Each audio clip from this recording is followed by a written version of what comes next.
이 시간에 우리 한번 좌우 앞뒤로 인사하실까요? 참 잘 오셨습니다. 예, 참 잘 오셨습니다. 오늘 또 하나님이 주시는 은혜 풍성하게 받고 누리고 나가 전하는 저와 여러분 되시기를 간절히 소망합니다. 아멘. 이 시간에 두려워하지 말라, 이런 제목으로 말씀 나누겠습니다. 여러분 혹시 이런 생각해 보신 적 있으십니까? 기적을 경험하면 믿음이 깊어질 텐데, 응답을 받으면 내가 더 이상 흔들리지 않을 텐데, 한 번만 하나님이 확실하게 해주시면 나 절대 무너지지 않을 텐데, 그래서 우리가 이렇게 기도하죠. 하나님, 이번 문제만 해결해 주세요. 이번 고비만 넘기게 해주세요. 이번에만 기적을 보여주세요. 여러분, 왜 그렇습니까? 우리는요, 기적이 믿음을 완성해 줄 것이라고 생각하는 그런 경향이 있기 때문이고, 또 하나님이 주시는 그 놀라운 응답이라는 것이 나를 단단하게 만들어 줄 것이라는 그런 믿음이 우리 안에 있기 때문입니다. 그런데 여러분 보세요. 오늘 성경을 보시면 방금 말씀드린 우리가 흔히 하는 이런 생각과 이 정반대의 장면이 오늘 성경에 소개가 됩니다.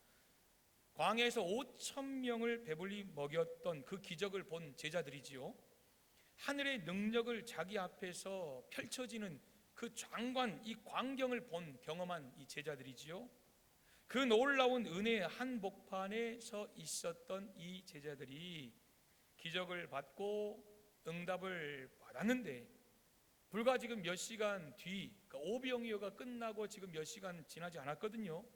이 몇 시간 지나지 않은 그 시점 속에서 다시 두려워하고 있고, 다시 괴로워하고 있고, 다시 흔들리고 있는 장면이 오늘 본문의 내용입니다. 여러분, 무엇을 우리에게 보여줍니까? 기적이 우리가 상상할 수 없는 내 능력 밖에 일어나는 그 엄청난 일들이 자동으로 우리의 믿음을 성숙시켜 주는 것은 아니라는 것을 우리에게 보여줘요.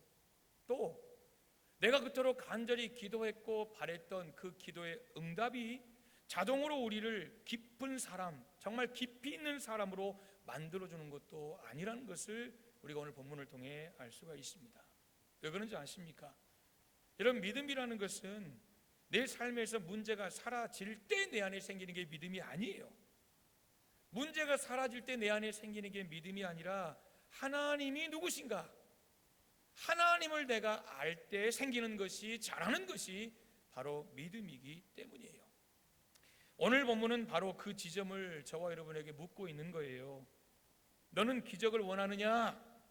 아니면 나를 알기를 원하느냐? 지금 그것을 우리에게 던져주는 거예요. 너 기적을 원하느냐? 이것 하나와, 그리고 너는 나를 알기를 원하느냐? 이 두 가지 사이에서 우리에게 지금 선택을 하라는 것입니다. 여러분, 그런데 이 질문이 추상적인 질문이 아니에요. 어떤 신학적인 논쟁거리가 되는 게 아니에요. 사실 이 질문은 바로 그날 밤 제자들이 현실 속에서 직면하게 된 바로 그 문제라는 거예요. 왜냐하면 이미 그들은 오병이어 사건을 통해서 이 문제에 직면했거든요. 경험했거든요. 기적을 원하느냐? 여러분, 예수님이 기적을 보여주셨거든요. 당신이 누구신지 보여주셨거든요. 궁극적으로 생명의 떡이라는 것을 보여주셨을 뿐만 아니라 나는 누구다? 하나님이다. 하나님이다. 인간이 피조물이 할 수 없는, 오직 조물주 창조주만 할 수 있는 것을 내가 한다는 것을 직접 오병이어 그 오후 시간에 이미 예수님이 다 보여주셨어요. 지금 제자들은 도시락이 하나가 수천 명의 식사가 되었고, 부족함이 넉넉함으로 바뀌는 그 상황 속에 그것을, 그 장면을 두 눈으로 직접 목격한 사람들이에요. 들은 게 아니에요. 직접 목격했고, 그 기적의 한복판에 서 있었고, 자신들이 직접 바구니 가지고 다니면서 떡을 떼서 주고 나눠주고 물고기 주고 이런 사람들, 바로 그 제자들이라는 거예요. 말 그대로 폭발적인 그 하나님의 능력을 직접 본 직후, 이것이 오늘 본문의 시작이라는 거죠.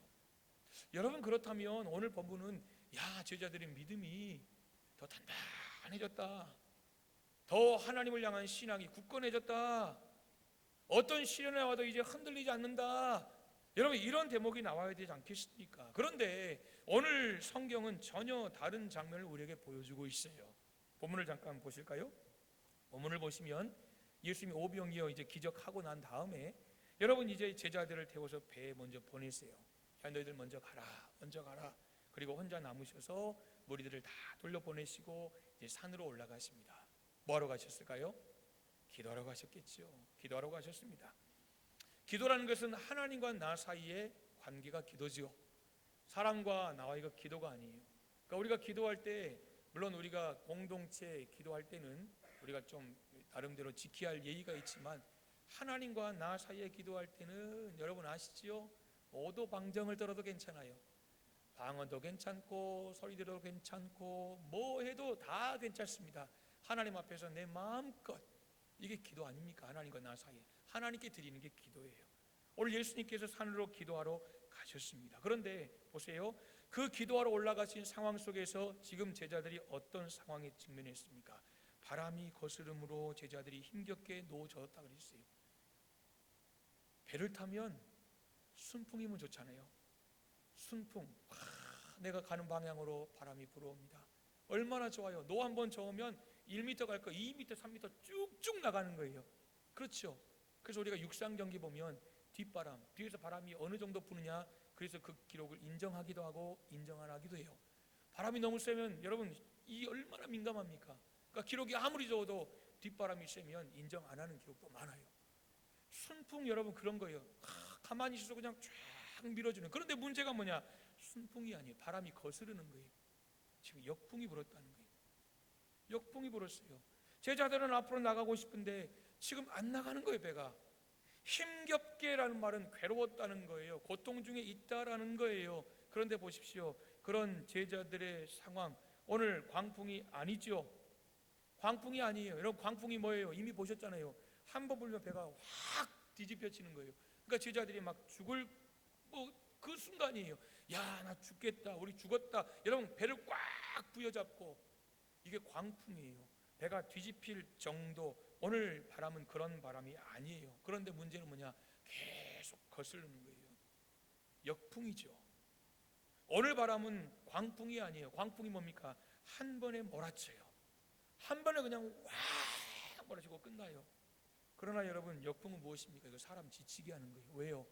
아무리 저어도 이거 안 가는 거예요.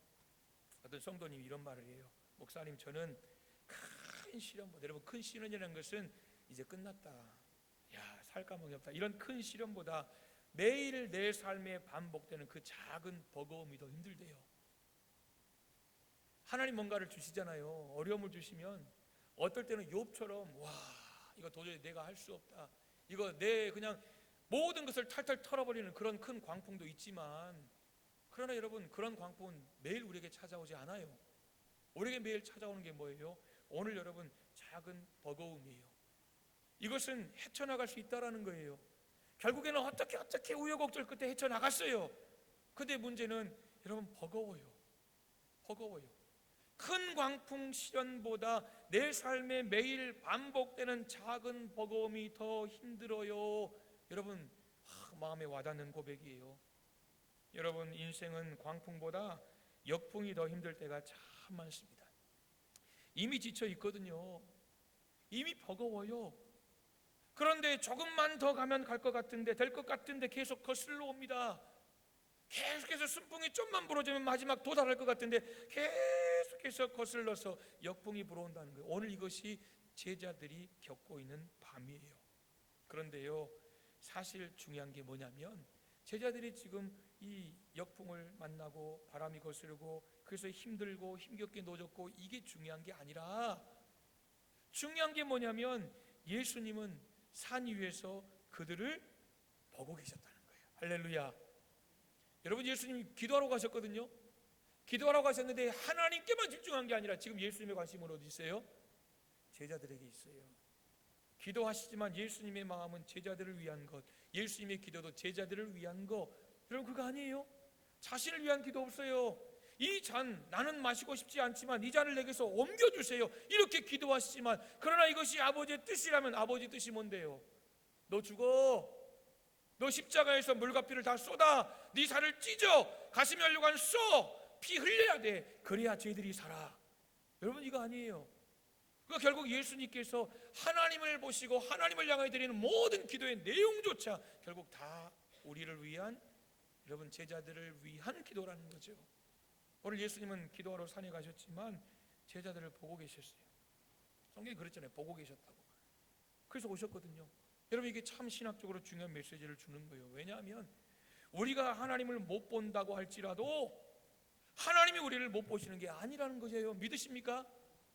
하나님 안 보여도 내 상황 가운데 하나님이 갑자기 다가오셔서 기적과 이적과 표적과 엄청난 것을 행하지 않으셔도, 그렇게 등장하지 않으셔도, 짜잔 하지 않으셔도 하나님이 우리를 보고 계신다라는 것입니다.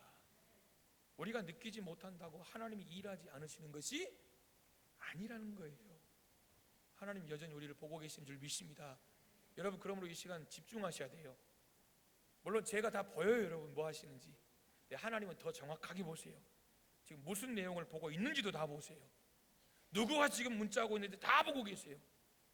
저는 핸드폰 하고 있구나 이 정도지만 하나님은 여러분 그거 보셨잖아요. 국회에서 기자들에게 찍혀가지고 참 난감한 거. 하나님도 지금 다 여러분 찍고 계세요.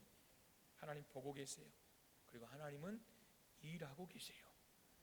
이게 중요한 거예요. 근데 문제는 뭐예요? 예수님은 그들을 돕기 위해 오셨지만 성경이 뭐라고 말하냐면 바다 위로 걸어서 그들에게 오사 지나가시려고 하셨다고 그랬어요. 여러분 오시는 거예요. 오시는 거예요. 예수님이 오시면 여러분 그 다음 문제 해결되는 거 아니에요? 맞죠? 아무리 내 인생이 꼬여있고 어려워도 주님이 한 번만 생각해 주시면 내 인생이 꽃이 피는 거예요. 진짜 꽃길만 걷는 거예요. 믿으십니까? 예. 근데 인생이 꼭 그렇지만 않아요. 여러분 그러나 그런 은혜가 있기를 주님의 이름으로 축복합니다. 오늘 그 주님이 오시는데 문제는 뭐냐? 그냥 지나가려고 하셨다는 거예요. 무슨 말입니까? 여러분 왜 그냥 멈추고 도와주지 않으셨냐? 이게 저의 질문이에요. 이 표현은요 구약에도 이미 기록되어 있어요. 모세가 하나님께 주의 영광을 보여주세요라고 기도할 때 하나님 이렇게 말씀하셔요. 내가 네 앞으로 지나가리라. 네 앞으로 지나가리라. 엘리야도 마찬가지예요. 낙심해서 죽기를 구했을 때 하나님이 그 앞을 지나가셨어요. 모세 앞을 지나가시고 엘리야 앞을 지나가시고 오늘 예수님 제자들 앞을 지나가시는 이 지나가심은요 방관이 아니에요. 무시하시는 게 아니에요. 난 내 대해 관심 없어 이게 아니에요. 이것은 방관이 아니라 무관심이 아니라 하나님 자신의 계시 방식이에요. 여러분 계시가 뭐예요? 열어서 보여준다는 거예요. 그러니까 요한계시록도 하나님 열어서 보여주셔서 아는 거지 우리가 요한이 어떻게 자기가 뭐 천국 가고 어떻게 여러분 하겠어요? 하나님이 와라 봐라 그래서 본 거 아니에요? 예수님은 지금 제자들을 지나가시려고 했어요. 왜요? 내가 누구인지 보라. 이게 목적이에요. 내가 누군지 보라는 거예요.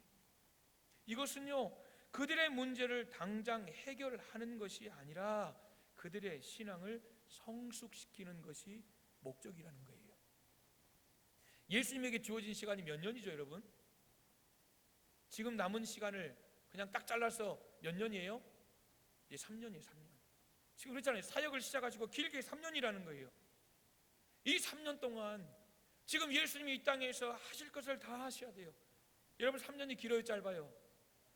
앞으로 여러분 3년 길어요 짧아요? 여러분 짧아요. 3년 짧습니다. 짧아요. 정말 짧아요. 제가 대학에 들어간 지 벌써 딱 30년 됐어요. 여러분 이렇게 세월이 정말 짧아요. 아마 여러분 더 짧으실 거예요. 세월은 짧아요. 예수님 지금 남은 시간이 얼마냐면 3년이라는 거예요. 이 3년 동안 예수님이 하셔야 될 일이 뭐예요? 제자들을 키우는 거예요. 제자들을 키우는 거예요. 예수님이 다니시면서 막 기적을 행하시는 게 이게 중요한 게 아니라 지금 예수님이 하실 중요한 일은 제자들을 키우는 거예요. 3년 동안 예수님 마음은 오직 거기에 있어요. 이들이 자라가게 하옵소서. 이들이 나닮게 하옵소서. 이들이 작은 예수가 되게 하옵소서. 이들이 제2의 예수가 되게 하여 주옵소서. 이게 목적이라는 거예요. 이게 목적이에요. 단순히 문제를 당장 해결해 주시는 것이 예수님의 뜻이 아니라 그들을 신앙으로 성숙시키시는 게 예수님의 목적이라는 거예요. 여러분 보세요. 이전에도 제자들은 광풍 만난 적 있잖아요. 이거 진짜 죽을 뻔했거든요. 그때 예수님 말씀 한마디로 잠잠케 하셨어요. 근데 이번 사건은 그때와 달라요. 예수님은 바람을 먼저 멈추지 않으셨어요. 여러분 왜요? 광풍은요 두려움을 일으켜요. 그렇잖아요. 쾅 하고 치면서 말하면 배에 팍 부딪힐 때마다 배가 이리저리 흔들릴 때 얼마나 두렵겠어요. 무서운 거예요. 근데 역풍은요, 여러분 두렵진 않아요. 그죠? 무섭진 않아요. 대신 불평이 일어나요. 짜증이 나요. 아, 이거 한 번 저으면 막 1m, 2m 쭉쭉 나갔는데 이게 저어도 막 30cm 가는 것 같고 안 가는 것 같고 팔은 아파 죽겠는데. 여러분, 광풍은요 기도하게 만들어요. 제자들이 마지막에 어땠어요? 광풍이 부니까 예수님 깨웠다. 예수님 우리 지금 죽을 것 같은데 지금 잠이 오십니까? 예수님도 참 대단하십니다. 좀 일어나십시오. 광풍은요 하나님을 만나게 하고 예수님을 찾게 하는 거예요. 근데 역풍은 그러지 않아요. 역풍은 지치게 만들어요. 지쳐요. 지친다. 여러분, 영적으로 가장 위험한 상태가 뭔 줄 아십니까? 광풍이 아니에요. 왜냐하면 이 광풍은 우리에게 공포를 주는 거예요. 내 힘으로 도저히 할 수 없는 일들. 여러분, 사업을 하다가 사업이 망하게 생겼어요. 여러분이 아무리 빚을 끌어다가 집어넣어도 이게 안 되는 거예요. 이제 끝났다. 이게 광풍이죠. 여러분, 병원에 갔는데 말기암이라는 거예요. 대책이 없는 거예요. 광풍이죠. 자녀들이 여러분 뭔가 잘 되는 것 같았는데 보니까 자녀들이 엉망의 길로 가고 있더라는 거예요. 나 모르는 사이에. 광풍이죠. 여러분, 그럴 때는 두려움이 찾아오는 거예요. 그럴 때 우리가 주여 부르짖는 거예요. 주여 깨소서. 지난주에 보셨죠? 주여 깨소서. 왜 주무십니까? 깨소서. 그런데 여러분, 역풍은 그러지 않아요. 졌다가 지겨운 거예요. 이제 무뎌지는 거예요. 사랑하는 여러분, 영적으로 가장 위험한 상태는 공포가 아니라 둔함이요. 둔함. 무뎌지는 거예요. 혹시 요즘 좀 몸이 둔하다 손 한번 들어보세요. 몸이 좀 무딘데 손 한번 들어보세요. 살찐 거예요. 다이어트 시작하세요. 살찐 거예요. 여러분, 우리 그러잖아요. 어떤 분은 뭐 1kg 쪘는데요 몸이 둔하다고 막 이거 아니에요. 여러분, 아니에요. 1kg 느껴지나요? 얼마나 민감하시면 1kg 뭐 500g 하루에 자기는 500g 쪘대요. 어떻게 되는지 모르겠어요. 제 반응이에요. 그게 이게 제 반응이에요. 근데 그렇게 민감하신 분들이 있더라고요. 여러분, 우리가 갑자기 살이 찌면 몸이 둔해지는 거예요. 둔해져요. 영적으로 가장 위험한 상태가 뭐냐면 공포가 아니에요. 왜요? 공포는 하나님 찾거든요. 주여 찾아요. 둔함이에요. 둔해지는 게 무서운 거예요. 오늘 본문을 보시면 제자들이 실패한 이유가 뭐예요? 그들이 그 떡 떼시던 일을 깨닫지 못했어요. 떡 오병이어 사건이에요. 기적을 행하신 예수님을 그들이 잊어버렸어요. 그리고 그분이 누구신가를 생각지도 않았어요. 그리고 예수님 행하신 그 놀라운, 여러분 5개 물고기 2마리 뭐 이렇게 오병이어에서 그 엄청난 것을 먹이면 거의 여러분 무에서 유창조한 거 아닙니까? 그런 놀라운 일을 예수님 하셨음에도 그들이 여러분 깨닫지 못했어요. 예수님이 누구신지도 몰랐고 그 기적의 의미도, 왜 기적을 행하신지도 몰랐다는 거예요. 도리어 그 마음이 둔해졌어요. 마음이 둔해졌어요. 여러분, 몸이 둔해진 것은요, 내가 살을 빼면 돼요. 헬스장 끊어가지고 열심히 땀 흘리고 여러분 막 하면 돼요. PT 받고 막 하면 되거든요. 마음이 둔해지면요, 신앙의 영적인 상태가 둔해지면 이건 큰 위기입니다. 이건 정말 위기입니다. 보세요. 이들이 마음이 둔해졌다고 성경은 말해요. 그래서 기적은 경험했지만 기적의 의미는 보지 못했어요. 배부르다 그걸로 끝났거든요. 여러분, 예수님께서 기적을 행하실 때 단순히 배부름 한 끼 먹여주려고 예수님이 그 기적 행하셨나요? 아니에요. 예수님은 그 기적을 통해서 그 다음 의미를 깨닫기를 원하신 거예요. 내가 생명의 떡이다. 배부르지? 나 만나면 이렇게 육적인 것뿐만 아니라 나를 진짜로 만나면 너희들 영적인 배도 부르는 거야. 내가 생명의 떡이라는 것을 알려주고 싶었던 거예요. 그런데 기적은 경험했지만 기적의 의미는 보지 못했어요. 떡은 받았지만 우리에게 이 떡을 주신 분이 누군지 단순히 우리의 선생님으로 여러분 깊이 깨닫지 못했다는 거예요. 이분이 하나님이시구나. 이분이 창조주구나 깨닫지 못했어요. 여러분, 그래서 그날 밤 역풍 속에서 그들의 진짜 영적인 상태가 그대로 드러나요. 사람은 위기 속에서 자기가 진짜 믿고 있는 것이 드러나잖아요. 진짜 신앙의 기본이 탄탄한 사람은요, 위기 속에서요 엎드려요. 더 엎드려요. 근데 신앙이 없는 사람, 있는 척했던 사람은요, 위기가 오면요 가버려요. 뒤도 안 돌아봐요. 그냥 자연스럽게 흘러가는 대로, 물 흘러가는 대로 튜브 타고 그냥 나 간다 하고 가버려요. 세상 그렇게 나가버려요. 여러분, 사람은 위기 속에서 자기가 진짜 믿고 있는 것이 드러나는 거죠. 그들이 믿고 있었던 것이 무엇입니까? 예수님이 문제를 해결해 주신다는 능력이에요. 능력의 능력, 나타나는 것, 기적을 그들이 믿었지. 야, 이 기적을 행하시는 이분이 누구냐? 정말 이 기적에 행하시는 그 주체는 누구냐? 여러분, 이 예수님은 누군가에 대한 고백은 아니었다는 거죠. 그래서 예수님이 전혀 다른 방식으로 다가오셨을 때에 그들은 알아보지 못했어요. 사람이 어떻게 무리를 걷겠어요? 그들이 예수님을 하나님으로 고백했다라면, 오병이어 기적을 행하셨던 분이 진짜 하나님이라는 것을, 그 하나님이 예수님이고 예수님이 하나님이신 것을 그들이 믿었고 고백했더라면, 여러분 걸어오실 때 주님 당신이십니까? 왜요? 사람은 걸을 수 없잖아요. 이게 정상 아니냐, 그거예요. 예수님이 다른 방식으로 걸어오실 때에, 다가오셨을 때 그들은 몰랐어요. 그래서 뭐라고 질렀습니까? 유령이다, 유령이다, 유령이다, 이렇게 말했어요. 참 아이러니해요. 똑같은 눈이거든요. 방금 오후 시간만 해도 오병이의 기적을 본 눈이에요. 이 눈으로 봤어요. 이 눈으로 병자를 고치는 것을 직접 이 눈으로 봤거든요. 그리고 바람을 잠잠케 하는 그 예수님의 능력을 직접 이 눈으로 봤는데, 그런데 지금 오늘 본문 보시면 자기들을 향해 걸어오시는 주님을 보고 뭐라 했다고요? 유령이다, 유령이다 그랬어요. 여러분, 왜 그렇습니까? 성경이 말해요. 마음이 둔해졌기 때문이라는 거예요. 문제만 집중했기 때문이에요. 예수님 누구신가? 예수님의 정체성보다 자기들의 상황이 더 크게 보였기 때문이에요. 그들의 관심은요, 지금도 여전히 아직도 문제 해결에 있기 때문이라는 거예요. 그때 예수님 말씀하시죠. 안심하라, 나다. 안심해라, 나다. 여러분, 우리가 힘들고 어려울 때마다 이 음성이 우리 마음에 확 들려면 얼마나 좋을까요? 기도할 때마다 갑자기 그냥 내 마음에 감동이 확 와서, 안심해라, 나다. 내가 함께하고 있다. 두려워하지 마라. 여러분, 이런 귀한 주님의 음성이, 이 주님의 속삭임이 여러분 말씀을 통해 우리 마음에 감동, 감화할 수 있기를 주님의 이름으로 축복합니다. 여기서 내니 나다라는 것은 헬라어로 에고 에임입니다. 예수님이 그렇게 요한복음 말씀하셨던, 나는 포도나무요, 나는 선한 목자요, 나는 생명의 떡이요, 이게 에고 에임이에요. 나는 뭐뭐이다예요. 그런데 이 표현은 이미 구약에서 하나님께서 하신 말씀이에요. 그러니까 예수님이 신약에 하셨지만 하나님이 이미 하셨어요. 자신의 모습을 모세에게 계시하실 때, 나는 뭐다 라고 말씀하실 때, 나는 스스로 있는 자다, 나는 존재의 근원이라는 거예요.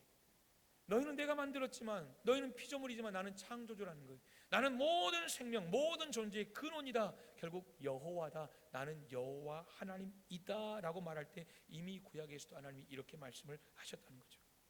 오늘 예수님 말씀하신 거예요. 안심하라, 나다, 나다. 두려워하지 마라. 이 말은요, 이런 게, 이런 의미예요. 나는 단순히 바람을 잠잠하게 하는 자가 아니라 바람을 존재하게 한 자다. 그가 바로 나다, 이 말씀이에요. 안심하라, 나다라는 것은 내가 바람을 잠잠하게 해줄 게가 아니에요. 왜요? 단순히 기적을 행하시려고 오신 게 아니기 때문이에요.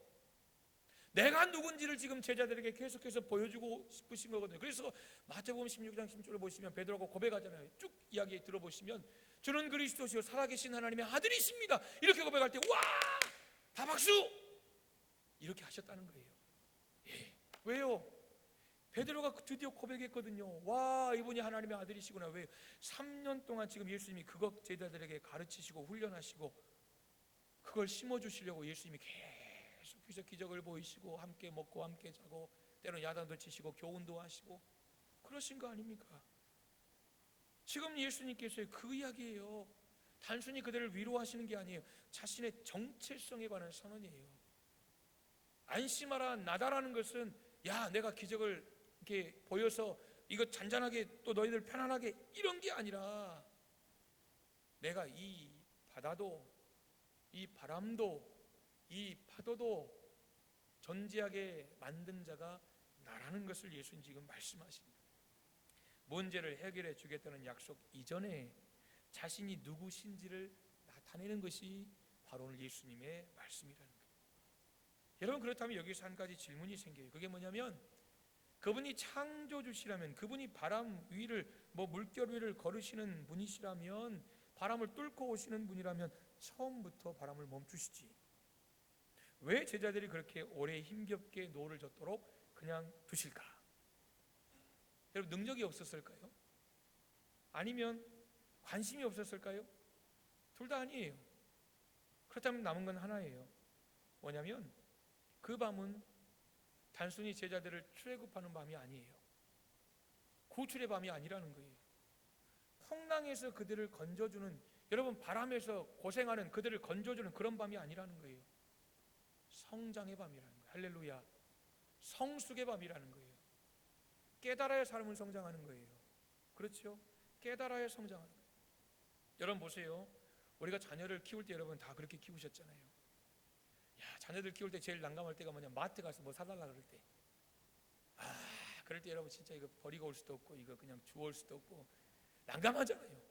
자녀들 키울 때 마트에서 뭐 사달라고 안 사주면 들어 넣어버립니다. 그때부터 막 밀걸레가 되죠. 막 이리 밀고 저리 밀고 뭐 알바도 아니고 막 그래요 여러분. 그러면서 울고 사람들 이목 아빠들은 보통 어떻게 하죠? 사줘, 그냥 사줘. 저도 그런 쪽입니다. 엄마들은 어때요? 그냥 가버려요. 역시 여성들이 독해요. 그러니까 그런 여성들이 있기 때문에 사실 자녀들이 건강하게 크는 거예요. 아빠들은 사줘. 이게 자녀를 버리는, 그렇죠? 자녀를 망가뜨리는 지름길입니다. 물론 사줘야 될 때 사주겠지요. 그러나 여러분 아빠들은 또 그런 부분에 대부분의 경우가 약한 것 같아요. 보세요. 매번 달려가 대신 해결해주면 그 아이는 절대 잘하지 않습니다. 맞지요? 절대. 문제만 생기면 슈퍼맨이 나옵니다. 슈퍼우먼이 나옵니다. 모든 문제 깔끔하게 정리가 되죠. 그러나 절대 그 아이 잘하지 않습니다. 넘어질까봐 항상 붙들어주면 그 아이 평생 못 걷습니다. 여러분 자녀들 때로 넘어져가지고 막 울고 있으면요, 얼른 가서 이렇게 세워줘야 될 때도 있지만, 그러나 때로는 일어나라고, 너 혼자 일어나라고, 한번 털어보라고, 피 묻은 거 있으면 한번 피도 닦아보라고. 여러분 그렇게 해야 독립을 하는 거 아니겠습니까? 넘어질까봐 항상 붙들어주면 그 아이 평생 못 걸어요. 그래서 부모로부터 독립하는 거, 이게 성경적이에요. 여러분 육체의 독립뿐만 아니라 물질의 독립뿐만 아니라 정신적인 독립도 마찬가지예요. 결혼하고 나면 절대 영향력 미치면 안 돼요. 조언해 줄 수 있지만 내 뜻대로 되지 않을 때 막 힘들어하는 부모님들이 있어요. 이건 절대 성경적이 아니에요. 도와줘야 될 때는 도와줄 수 있지만 여러분 자녀들이 성장할 수 있도록, 독립할 수 있도록, 홀로 걸어갈 수 있도록, 그래서 부모는 사실 때로는 지켜보는 거 아닙니까? 때로는 기다려요. 그러니까 일부러 개입 안 해요. 부모가 개입하면 순식간에 끝날 문제도 일부러 개입 안 해요. 한번 겪어보라는 거죠. 이겨보라는 거죠. 사랑이 없어서 그러나요? 아니요 여러분, 사랑이 있어요. 없어서가 아니에요. 더 깊은 사랑 때문이에요. 개입할 수 있지만 자녀를 향한 더 깊은 사랑이 기다리게 만들고 개입하지 않게 만들고 참게 만드는 거예요. 오늘 예수님도요 이 밤에 제자들을 버리신 게 아니에요. 여러분 그들을 믿음의 어른으로 세우고 싶으신 거예요. 믿음의 어른으로. 지금 예수님의 마음은 자라가기를 원하시는 거예요. 그러니까 사역을 시작하시면서 옥토바 디아게, 너희 옥토가 돼야 된다, 겨자씨가 돼야 된다, 계속해서 성장해야 된다, 계속해서 자라가야 된다, 100배 열매를 맺어야 한다, 내가 이 땅에 온 이유가 그거다, 너희들이 내 대신이다, 너희들이 내 대사다. 예수님 계속해서 말씀하시는 거예요. 믿음의 어른으로 세우고 계시는 거예요. 여러분 제자들을 버리신 게 아니에요. 성숙시켜가고 계시는 것입니다. 믿으십니까? 아멘. 오늘 우리 삶에도 역풍이 있어요. 한 번으로 끝나지 않아요. 계속해서 역풍이 와요. 몇 가지를 볼까요? 사역이 부담이 있을 수 있어요. 그러니까 한 해를 지내면서 사역을 감당하죠. 근데 연말이 되면 이게 참 힘들어요.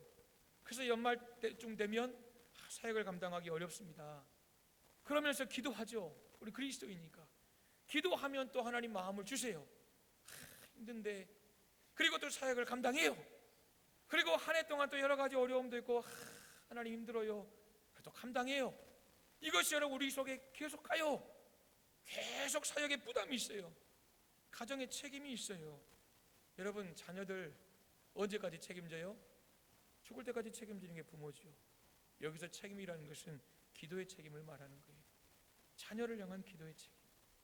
우리가 자녀들을 여러분 평생 장가가고 시집가면 끝인 줄 알았더니 그게 아니래요. 그러시더라고요. 저를 보면서 그러시더라고요. 장가를 가고 시집을 갔는데도 여러분 기도가 나온다는 거예요. 기도할 수밖에 없다는 거예요. 이게 부모의 책임이에요. 가정의 책임이에요. 경제적인 압박이 있죠. 우리 하나님 좀 통도 크신 하나님, 위대하신 하나님이 그냥 한 비천 두둑하게 주시면 참 뭔가 잘 될 것 같은데 하나님 그렇게 안 주시더라는 거예요. 꼭 그냥 숨 안 넘어갈 만큼, 그냥 이 고비 조금 넘길 만큼, 딱 그만큼. 여러분 그래서 입을 크게 벌리세요. 할렐루야. 예, 입을 크게. 1,000,000원이 필요하면 얼마 구하시면 돼요?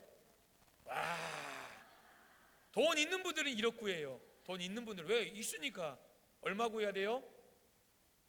예, 크게 여러분 막 공 갖다 붙이세요. 하나님이 뭐 1,000,000원 주시면 감사하고 더 주시면 더 감사하고. 여러분 하나님 크게 입을 벌리세요. 여러분 경제적인 압박이 있어요. 하나 해결하면요 다 해결되는 아니에요. 이건 넘어가면 또 그 다음날 또 어려움이 또 있어요.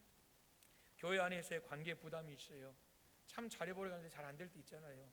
오해도 생기고 또 뭔가 서로 간에 꼬인 게 있고, 그래서 풀면요 이게 끝이 아니에요. 이렇게 잘 되는 것 같은데 또 다른 또 관계에 어려움이 있다는 거예요. 여러분 그래서 더 힘든 게 뭐냐면 한 번 확 치고 가는 광풍이 아니라 계속 불어오는 거스르는 역풍, 이것이 사실 우리를 더 힘들게 한다는 거예요. 완전히 무너진 것도 아니에요. 완전히 실패한 것도 아니에요. 그런데 계속 버겁다는 거예요. 계속 버거워요. 기도해도 즉시 해결되지 않을 때가 있어요. 금식해도 상황이 그대로일 때가 있어요. 눈물로 부르짖을 때에도 하늘이 잠잠할 때가 있다는 거예요. 그럴 때 우리가 이렇게 말하잖아요. 하나님 왜 아무것도 안 해주세요? 하나님 지금 보고 계시긴 한 거예요? 하나님 왜 제 기도에 응답이 없으세요? 그런데 여러분 오늘 보면 우리 생각을 뒤집고 있어요. 하나님은 아무것도 안 하고 계신 게 아니에요. 우리 예수님이 기도하러 가셨지만 제자들 보고 계셨거든요. 그리고 오늘 본문에 그분은 지나가고 계셨어요. 말씀드린 그대로 이것은 외면하고 계시다는 게 아니에요. 방관하고 계시다는 게 아니에요. 관심 없다는 게 아니에요. 무관심이 아니에요. 그분은 지금 자신을 드러내고 계신다라는 거예요. 우리의 문제에만 매달려 있는 동안에, 내가 문제에 빠져 있는 동안에 주님은 우리 옆을 스쳐 지나가며 묻고 계시는 거예요. 나를 보겠느냐? 내가 보이니? 아니면 문제만 보이니? 문제만 볼 거니? 예수님은 지금 그것을 우리에게 묻고 계시다는 거예요. 사랑하는 여러분, 역풍은 우리의 시선을 시험합니다. 우리는 늘 이렇게 기도하죠. 문제 없애주세요. 그러나 주님은 이렇게 일하실 때가 많아요. 문제 한가운데서 나를 보게 하겠다는 거예요. 문제 한가운데서 나를 보게 하겠다는 거예요. 우리는 문제 해결해 주세요. 문제 해결해 주세요. 문제 그러지만 그게 문제라는 거예요. 사랑하는 여러분, 문제 한가운데서 예수님은 나를 보게 하겠다는, 당신을 보게 하시겠다는 거예요. 사랑하는 우리 성도 여러분, 바람이 멈추지 않았는데 오늘 주님 말씀하신 대로 주님이 보이기 시작하면요 그 순간부터 믿음은 자라기 시작하는 거예요. 그 순간부터 여러분 믿음 안에 서게 되는 거예요. 환경이 그대로인데 마음이 달라지는 거예요. 짐은 그대로예요. 그런데 걸음이 달라지는 거예요. 상황이 해결되지 않았는데 두려움이 줄어드는 거예요. 왜요? 문제를 붙들고 있던 손을 이제 주님을 붙들기 시작했기 때문입니다. 여러분 어쩌면요 지금 저와 여러분 우리의 삶에도 우리 주님이 일부러 멈추지 않으시는 바람이 있을지 몰라요. 일부러 내 삶 가운데 계속해서 나는 이리 가고 싶은데 계속해서 내 앞에서 그냥 막 바람이 불어오는 거, 역풍이 불어오는 거, 순풍이 불면 얼마나 좋겠어요. 그러나 주님이 일부러 내 삶에 멈추지 않으시는 바람이 있을지도 모른다는 거예요. 그러나 그것은 우리를 무너뜨리기 위함이 아니에요. 우리의 시선을 들어서 올리기 위함인 줄 믿습니다. 여러분 광풍이 멈춘 것이 기적이 아니에요. 바람 위를 걸어오시는 분을 알아보는 것이 진짜 기적이라는 거예요. 이게 기적이에요. 오늘 우리는 선택해야 돼요. 문제가 해결되어야만 안심하겠느냐, 아니면 주님이 함께 하신다는 사실 하나로 충분하겠느냐, 이 두 가지 가운데 우리는 선택을 해야 돼요. 오늘 주님 말씀하세요. 안심하라, 나다, 두려워하지 말아라. 역풍은 여전히 불 수 있습니다. 그러나 그분이 누구신지 알게 되면 우리는 더 이상 그 역풍 속에 헤매는 사람이 아니라는 것입니다. 여러분, 신앙의 시작은요, 기적에 감동하는 거예요. 기적에 감동하는 것이 신앙의 시작이에요. 우리에게 주신 처음 기적, 우리에게 주신 가장 놀라운 기적이 뭔지 아십니까? 내 눈에 예수님이 보이는 거예요. 와, 예수님이 날 위해 죽으셨대. 와, 예수님이 십자가를 지셨대. 예수님 없이는 내가 천국 갈 수 없대. 예수님을 믿는 게 내 인생의 처음 시작이요, 그것이 여러분 내 인생의 가장 큰 기적이라는 거예요. 그래서 신앙의 시작은 기적에 감동하는 것이 신앙의 시작이에요. 그러나 신앙의 성숙은 기적이 없어도, 기적이 내 삶에 전혀 일어나지 않아도 흔들리지 않는 것이 바로 신앙의 성숙이라는 거예요. 어린아이의 믿음은요, 문제가 해결돼야 안심하는 거예요. 젖 물려야 안심하는 거예요. 엄마가 안아줘야 안심하는 거예요. 그러나 성숙한 신앙은 문제가 남아 있어도 평안합니다. 왜요? 주님이 누구신지 알기 때문입니다. 여러분, 말씀을 맺겠습니다. 우리도 마찬가지예요. 하나님은 우리를 평생 그냥 유치원에 두기를 원하지 않으세요. 여러분, 유치원에 다녀야 때가 있어요. 그러나 이제 7살이 지나고 8살이 되면 초등학교 입학을 해야 돼요. 매번 살려주세요만 외치는 단계에 머물게 하지 않으세요. 때로는 역풍 속에 두셔요. 그리고 때로는 기다리세요. 그리고 때로는 지나가시는 것처럼 보이세요. 왜요? 우리를 버리기 위함이 아니에요. 우리를 키우기 위해서라고 성경은 분명히 말씀을 하고 계십니다. 사랑하는 여러분, 문제가 해결되어서 평안한 사람이 아니라 하나님을 알아서 평안한 사람이 되시기를 주님의 이름으로 축복합니다. 그것이 신앙의 깊이예요. 그것이 성숙입니다. 주님 오늘 말씀하세요. 안심하라, 나다, 두려워하지 마라. 이번 한 주간 또 이 음성 들으시기를 소망합니다. 그래서 역풍 속에서, 광풍 속에서 날로 성숙해가는 그런 저와 여러분의 삶이 될 수 있기를 주님의 이름으로 축복합니다. 아멘. 하나님 아버지, 감사합니다.